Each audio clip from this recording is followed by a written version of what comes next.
บายดีเพื่อนทุกคนสบายดีจากเกาหลี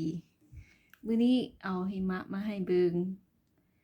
เห็นเป็นมื้ออีที่ว่ามีหิมะตกอยู่เมืองที่เฮาอยู่นี่เนาะอยู่ซูวอน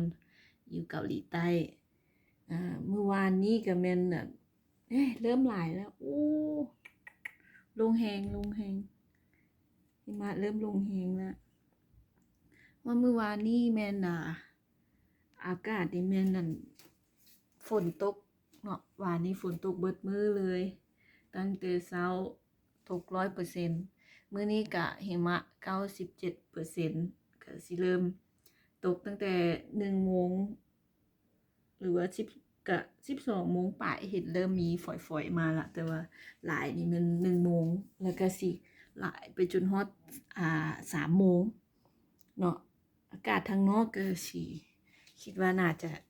เย็นแฮงละเย้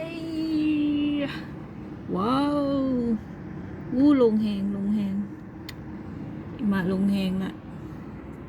อันนี้อากาศทางนอกก็สิแม่นเย็นนี่อยู่ในเพิ่นเปิดฮีเตอร์เนาะเพราะว่าออกไปนอกที่หนาวอากาศหนาวเริ่มมาแล้ว Enjoy everyone